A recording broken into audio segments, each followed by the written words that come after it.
Okay, are we ready? Yep. Okay, I'm going to call this meeting, our agenda meeting to order.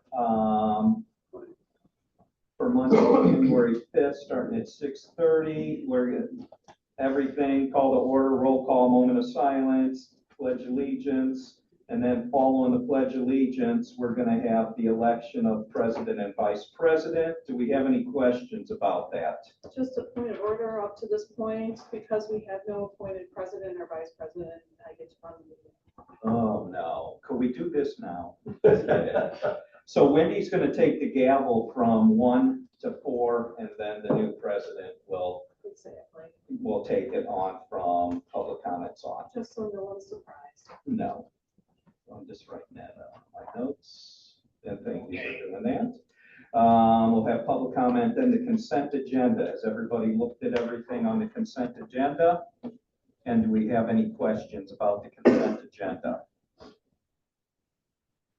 And we'll move forward on that one. We have no old business, new business, the appointment to the redevelopment commission. This is typically the, let me read this and make sure I get the order correct. The town council is generally the redevelopment commission, and the way it works is the council president will appoint 3, and then the town council as a whole will appoint the other 2. And I may have my numbers backwards, but okay. But yes, the president appoints 3, the council appoints 2 as a whole. Okay.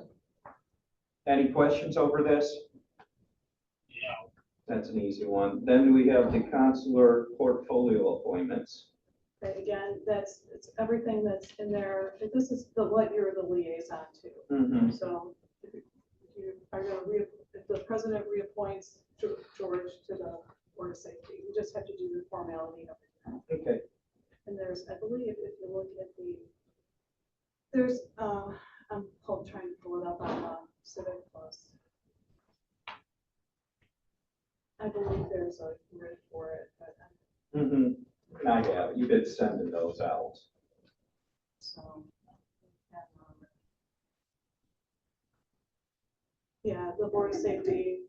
There's 3 appointments to the Planning Commission, Park Board, RDA steering.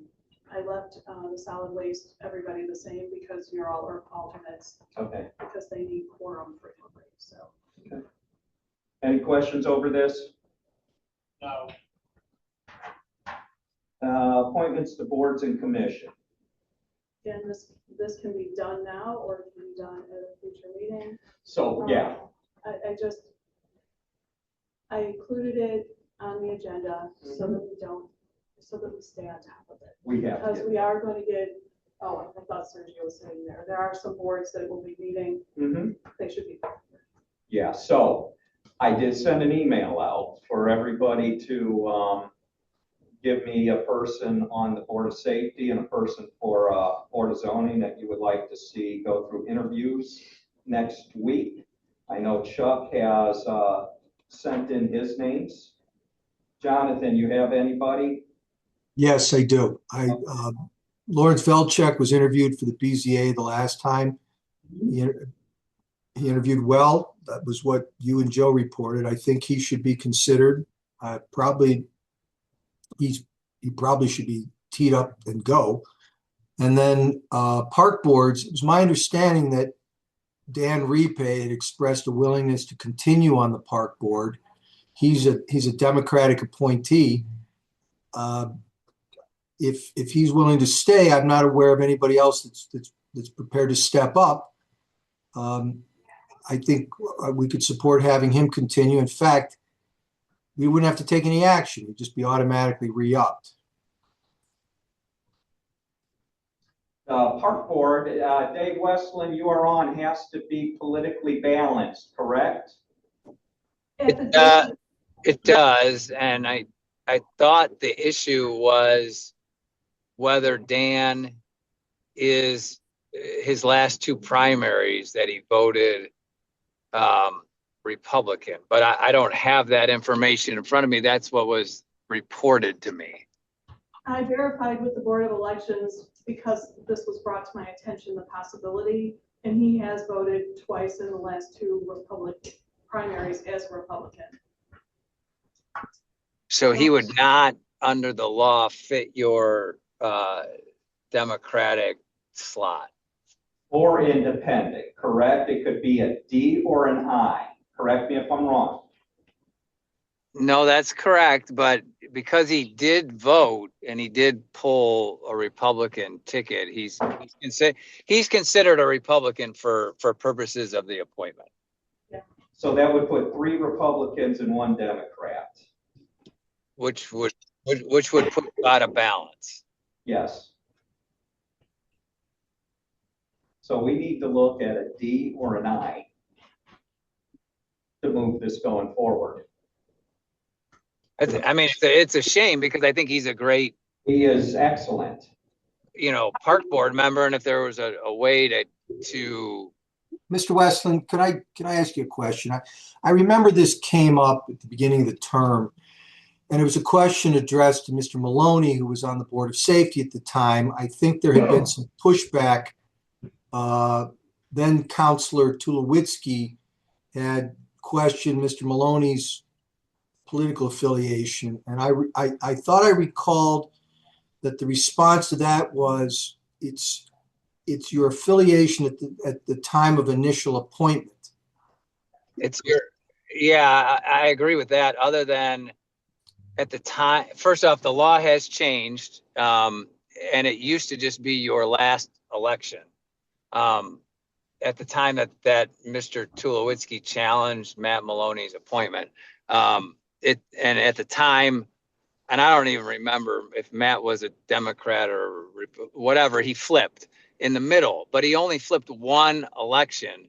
Now the law is the way it's changed is you've got to look at the last 2 elections, and it's at the time of your appointment, not.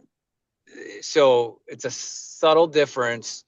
It's not your initial appointment. I wish it was your initial appointment because when Mr. Ripe was initially appointed, he had voted in 2 primaries as a Democrat. So he would have satisfied that. But now it is at the time of appointment.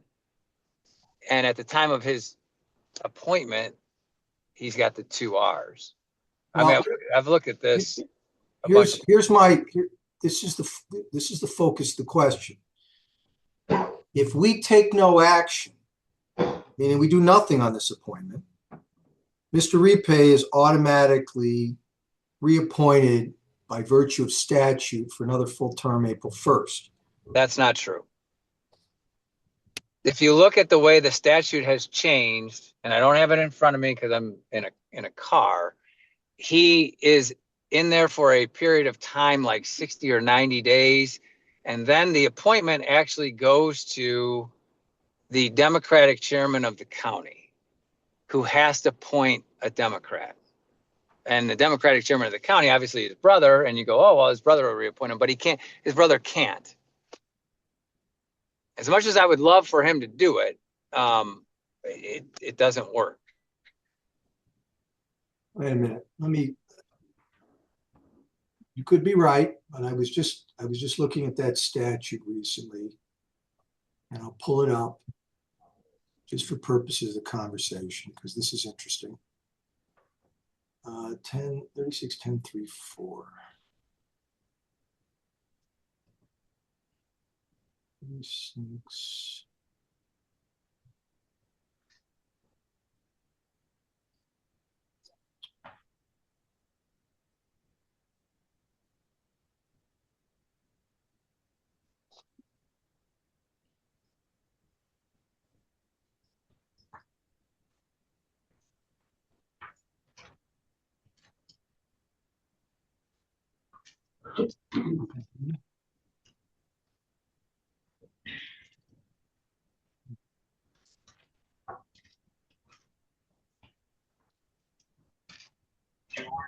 Yes. We might as well get a hold of you while he's looking for this to keep this going on. Hey, Dave. Were we sent applications that are on file? Yes, we were Multiple times. multiple times, December 4th. Okay, By I will Wendy. look for them. I need names because we're gonna contact them and interview next week. All right. And we're gonna take the top 2. And would that have come on my town email? I only ever send to Hayburner.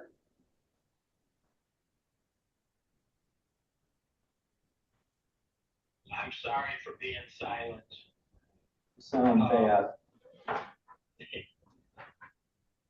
Is it in the packet that can be resent, email it? I can. I would need all that by first thing tomorrow morning of your 2 picks. If Wendy can send that to me, I will review them tonight and get those picks. Thank you very much. Okay, I've got no further questions on this. Okay, so we would either have to look at a D or an independent for Board of Safety. For Park Parks. Joe, do you have your names? I do. Do you want to tell them or do you want to email them? I can email them. Okay. Okay. And Jonathan, I think everybody agrees that Dan Ripe is an excellent park board member. I would love to figure out a way, I mean, I think it's unanimous that everybody thinks he does a wonderful job. He's engaged. I think he knows the town. He's got the town's best interest at heart. I am unaware of a way to do it at this juncture. I wish my answer was different. We've been working on it, but. Well, wait, okay, hang on, Dave. So I didn't have this right in front of me, but I thought I saw this, and my read of the statute 36-10-3-5, and it's subdivision D. If an appointment for any new term is not made by the first Monday in April, the incumbent shall serve another term.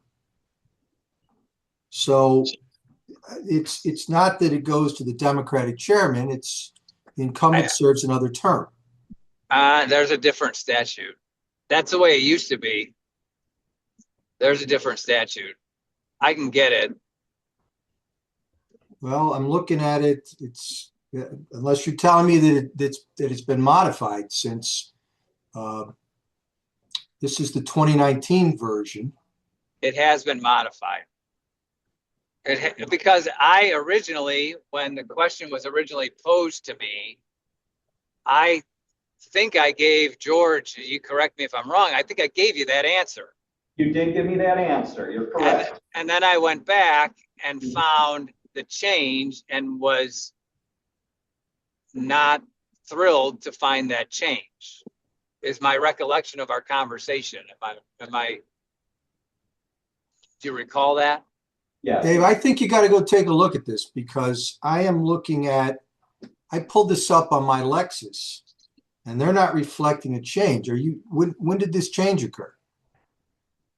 I'm happy to give it another look and send you guys an email with the citations. Like I said, I'm driving right now, so I know it's in my files. I just got to be able to get to them. Well, why don't we do this? We're all in agreement Dan Ripe is an excellent park board member. And if the statute says that by not taking action, he is automatically reappointed, I'd like to know that before we start considering other candidates. One of the things that we have spoken about is our desire to keep good candidates and to find good new candidates. And we're all in agreement Dan Ripe is an excellent candidate and he served with distinction. And if it's us moving on and considering other candidates for other positions and Dan can remain without us taking any further steps, I'd like to know that before we make a decision. Yeah, if you give me obviously we have the holiday here, but if you give me to Monday, Tuesday next week, I will have the concrete answer for you with the citations. We would like to start interviewing Monday and Tuesday of next week.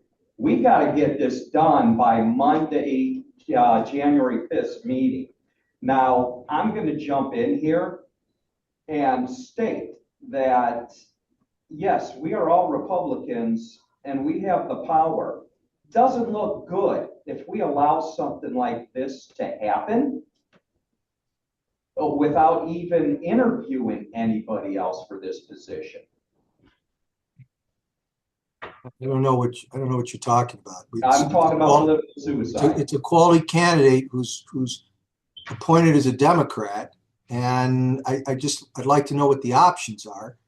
He'll continue on the park board, and if we conclude that we need to appoint somebody else, we certainly can do that. I think if I'm reading the statute, follow the law of the land, and if we can't find anything out by Friday, we're gonna have to choose 2 people to interview that are not ours. Okay, well, George, you just said I want to follow the law of the land. Yes. Let's follow the law of the land then, please. Let's find out what the law of the land is, and then we can make some decisions. If we don't make that decision at the January 5th meeting, we're still following the law of the land. We still have the power to do so until April 1st. But let's follow the law of the land, and it's important that we know what the law of the land is. Mr. Westland's offered to do it, so let's let Mr. Westland communicate with us, and then we could revisit this at the next agenda review, and away we go. We're not going to miss a beat. I will, if it helps, I will endeavor to have an answer by the end of business tomorrow, right? Like where I know I have the information, right? Because I've already done the research on this. Yeah. So I'm just, I know I have a fairly full meeting scheduled tonight after this meeting. So I got to get in my office and I've got to look at my files, and I know I'll be able to put my hands on it. So I will endeavor to get you guys something by the end of the day tomorrow. And to satisfy any concerns, again, 36-10-3-5A, a member continues in office until the member's successor is appointed.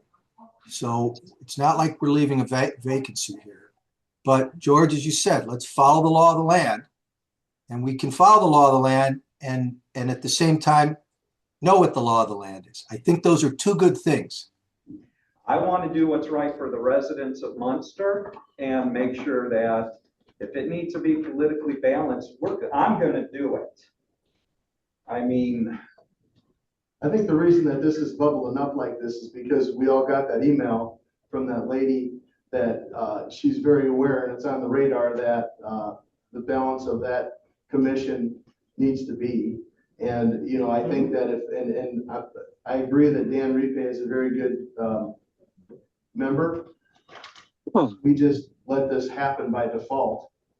That might, without interviews, that might have some repercussions. mm-hmm. And I will tell you that Mr. Schoon raised this issue with me early with regard to Mr. Ripe in his last year, and I pointed him to the statute that said you consider it at the time of appointment at the time, and he said, and I remember him saying, okay, well, I'm going to, just so you understand, I'm going to revisit this when it's time for his reappointment. And I said, okay. But so I'm not surprised that you I'm not surprised that you received that email that Joe's referred to. And Mr. Schoon has reached out to me. He is interested in the position and asked if his application was still current. So it's being watched. Any other questions over there? Dave, why don't you just give us the information on that and we'll move forward.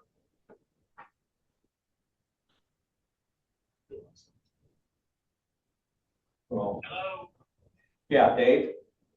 Yes, I will get you my information. And yes, I can confirm, because I was on the council, that Dan Repay was appointed and he did qualify as a TIF grant. Yeah, he does well, but Yes, I understand that, but I agree. Well, we need to, number one, do the interviews. yes. We're not fighting anyone. We need to do the interviews. I told you I was here. We didn't hear that. We didn't hear you. We You just chairs heard break it breaking off. We just heard a bunch of rustling. So what I basically stated is, we'll wait to hear from you tomorrow, but I think we all know what the Yeah, 'cause I- answer is, because we've been going through this for Certainly the why past 2 weeks. Yes, I agree. Any other questions over this?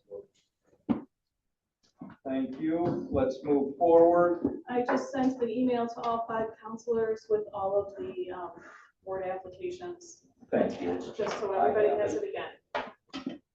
Next item, approval to proceed with design build procurement for SCADA systems. SCADA system, correct. This is for SEH to go ahead and start the design and interview and bid documents for the design build SCADA system, which is supervisory control and data acquisition, which is the brains and heart of your water system. It's all the computers and different stations, towers, pumps, everything communicating into one central station. And that's how your hydraulics and water moves around the town. It's not just turn on a switch and away it goes. There's a lot of skills and very high-tech data that needs to be recorded and computed, and modems need to talk. So this is that design build we're looking to do. A design build is something that a contractor will come in, ask questions, look for what the town needs, not just come in, this is what we're selling, this is what we offer, and we're gonna, yes, this RTU, which is a remote transferable unit, is just plug and play type of style. We're looking for something that's more in depth. I built one of these at my former employment. It is a wonderful tool and asset to have. It controls towers when to throttle them down, when to push water in different spots, pressure throughout the system, indicates if you have leaks, if you have pumps down. There's a lot of data that is involved with these systems. So they're starting to, they configure this from scratch to We have a water model, customize it completely. which will help. And then, yes, whoever the contractor chosen or whatnot after the interview process. This portion of it on the memo is just to give SEH the approval to go ahead out for bid, do request for proposals, and go from there. There's a board that needs to be assembled, which I can't recall the 3 members. Review committee. A review committee that needs to review and interview the contractors. So it's a long process, which will take a long time, probably 2 to 3 months, maybe 4, to get a contractor chosen. And then the contractor will come in, and I could imagine it would take probably 6 to 12 months for them to literally come in, look at our trends, look at what water issues we've had, breaks, tower levels, and get something together in order to start this process. Don St. John, did SEH do this as well? No, Who did it? I had Robinson Engineer at the time. That was our town engineer. They helped me with this. And that's my question. Why, do we ever look at other engineering firms? The reason for the SEH, yes, we have had them discussions. Okay. The reason for SEH is because we have a bond. The bond's going to pay for this. It's time sensitive. Okay. And that's Got it. why we didn't go shop this out right away. There's been a lot of discussion, and yes, we have looked at. Like DLC and. Sure, but Okay. the bond is time sensitive, unfortunately. If it was something that we had years to, several years, Okay. 5 to 7 or so, different story. But our bond is a 3-year bond, I believe, so. Okay. Thank you. Any questions? I could the question of, obviously, we don't know what the cost of the equipment will finally be, but that will come back to the council for approval. Absolutely, yes. And I budgeted probably around $1 to $1.5 million for this system. I'm not surprised. Okay. Just so you don't get sticker shock when it does come back to you. Any other questions? That brings up the tower ladder truck purchase. I'll start with this. This topic came up at a previous meeting in the council, asked for some more discussion and more information. So since that time, I've done some research. I talked quite a bit with Chief Hyduk and put together a lot of information. I think everybody understands that there's a need for a new tower ladder. The one we have is 24 years old. Typical lifespan of those are about 20 years. And we did plan on purchasing this through the bond that was anticipated for some time. Now, the original plan is this was going to be discussed sometimes next year. And if we would have discussed it next year and made the purchase, the lead time for purchasing these vehicles would have likely been 3 to 4 years by the time we got it in hand, and the cost would have been higher than it would be now. It could have been as much as $700,000 more. So that's where we were planning on going. But an opportunity arose that the chief found out that there is a tower truck about ready to be constructed. The order was canceled by another municipality. So it's available for another town that may want it. So that gives us the opportunity to commit to the purchase now. We would have the fire truck in about a year, and it would only cost $2 million. So that's why we're bringing this up now. So I provided a lot of documents and information. You've got the quote, you got the detailed spec, you got some photos of what a typical tower ladder truck looks like. I also provided some information on cooperative purchasing. So we're not going out to bid on this. And we don't need to, because there's another method of purchasing this vehicle that we've used in other departments. We use it for police department equipment, vehicles, and public works as well. And it's cooperative purchasing, where a company, there's different companies that do this, but this one in particular that we've been working with is Sourcewell. And they issue bids, RFPs for municipal services, vehicles, equipment.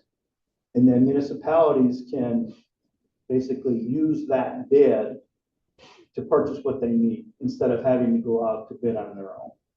So that's what we're doing here. This has already been bid out by Sourcewell.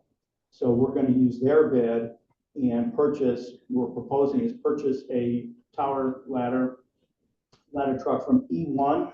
When they issued that RFP, they had 33 companies that responded. Of the 33, 9 were selected to be the vendors of choice that can be selected through that RFP process.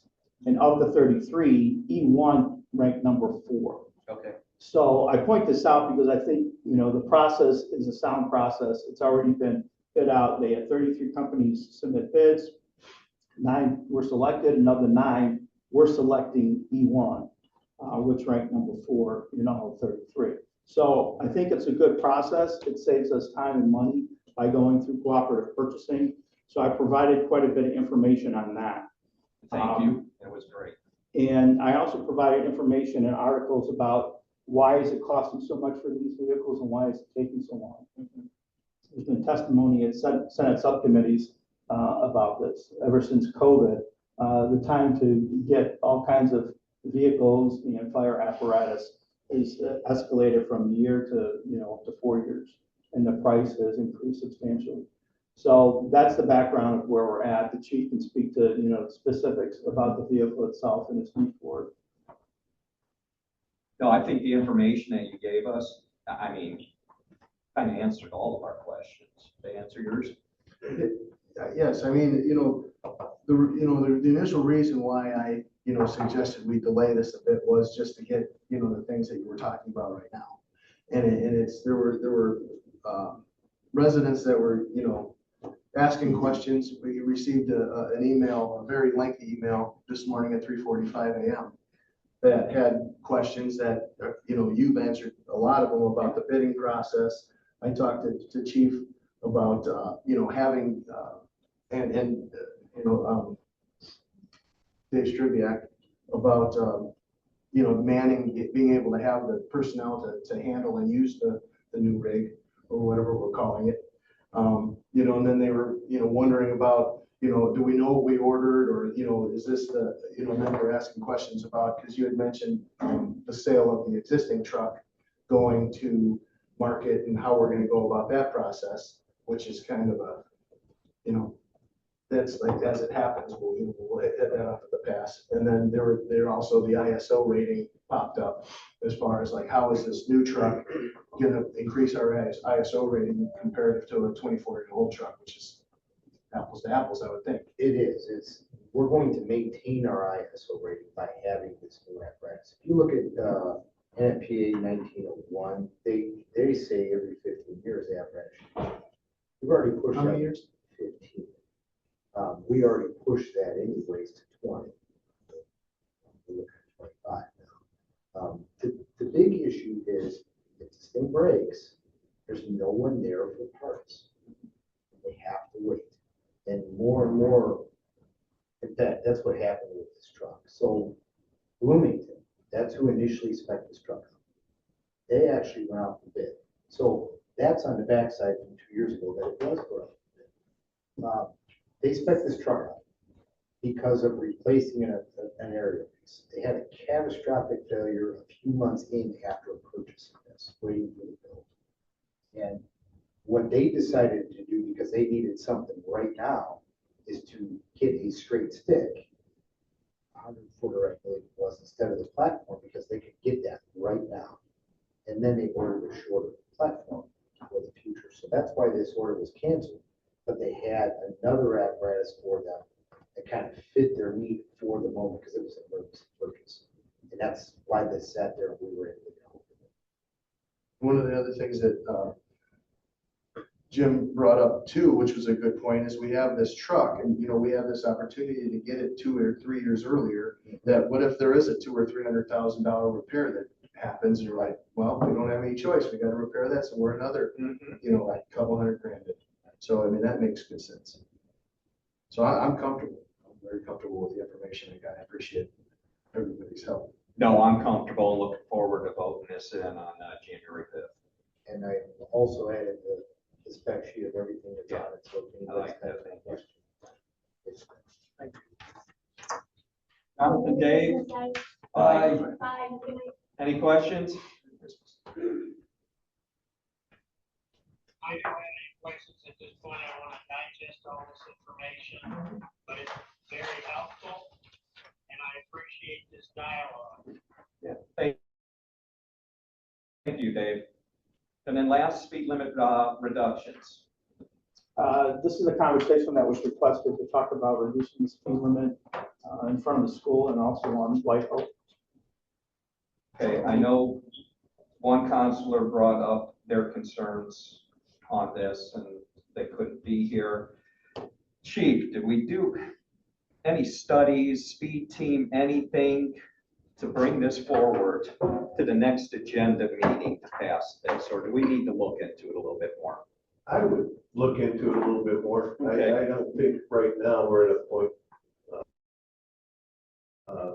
and Chief Hyduke could echo that. I don't think speed teams made a definitive answer all the way up to everything. No, because we engaged with the schools about remarking areas and putting up new signs. And we haven't got the data back from all that stuff. I don't really believe that all that stuff is about. No, it's not. So let's finish that and then do another study on it. Yeah. We didn't finish what we've already started. That's my. Okay. Any other questions? I think that we should take this off the agenda until we get a definitive answer and studies on this. Thoughts? Jonathan, Dave? I agree. I think we should do some study on that, and we maybe need to go back to Frank H. Hammond as far as the rest of Franklin and really do a study. I know we have the school zones, we got the lights. just want to make sure it's safe. Okay, thank you. Anything else? Okay, let's go to what do we have on redevelopment. Nothing, Burger. We have the consent agenda. Everybody look at it. Any questions on it? That being said, does anybody have anything good of the order? That being said, we're closed. Everyone have a Merry Christmas and a Happy New Year. You too, John. Thank you, gentlemen, everyone.